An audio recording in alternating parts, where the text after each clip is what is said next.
तीसरा बाब। बनी इसराइल दरियाए यरदन को पार करते हैं।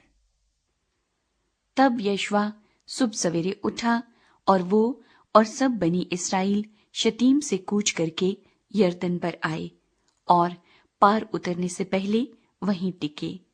और 3 दिन के बाद मनसबदार लश्कर के बीच से होकर गुजरे।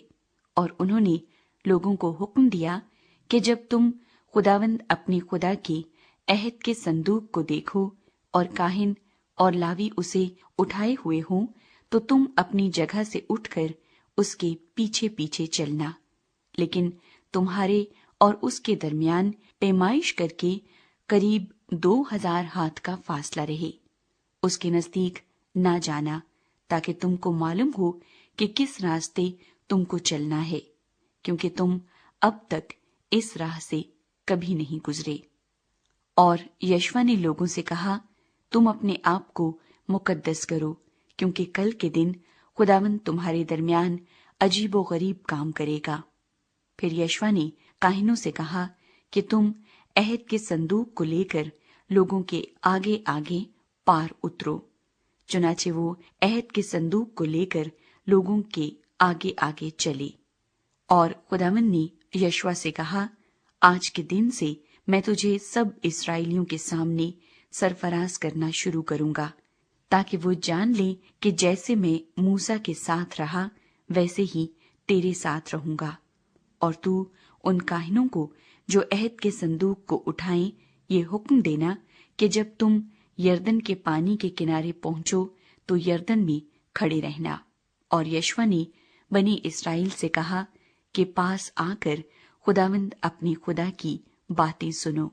और यशवा कहने लगा कि इससे तुम जान लोगे कि जिंदा खुदा तुम्हारे दरमियान है, और वही जरूर केनानियों और हित्तियों और हवियों और फरजियों और जरजासियों और अमूरियों और यबूसियों को तुम्हारे आगे से दफा करेगा।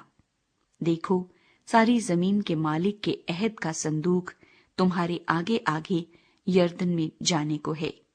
सो अब तुम हर कबीले पीछे एक आदमी के हिसाब से 12 आदमी इस्राएल के कबीलों में से चुन लो। और जब यरदन के पानी में उन काहिनों के पांवों के तलवे टिक जाएंगे जो खुदावंद यानी सारी दुनिया के मालिक के अहद का संदूक उठाते हैं, तो यरदन का पानी यानी वो पानी जो ऊपर से बहता हुआ नीचे आता है थम जाएगा और उसका ढेर लग जाएगा।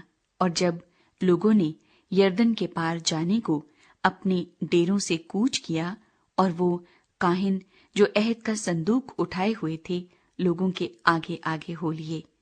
और जब अहद के संदूक के उठाने वाले यरदन पर पहुंचे और उन काहिनों के पांव जो संदूक को उठाए हुए थे किनारे के पानी में डूब गए, क्योंकि फसल के तमाम अय्याम में यरदन का पानी चारों तरफ अपने किनारों से ऊपर चढ़कर बहा करता है।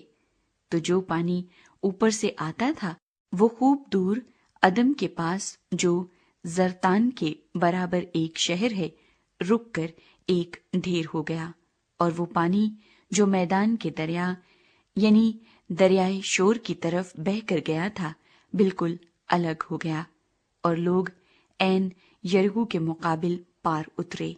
और वो काहिन जो खुदावंद के अहद का संदूक उठाए हुए थे यरदन के बीच में सूखी जमीन पर खड़े रहे।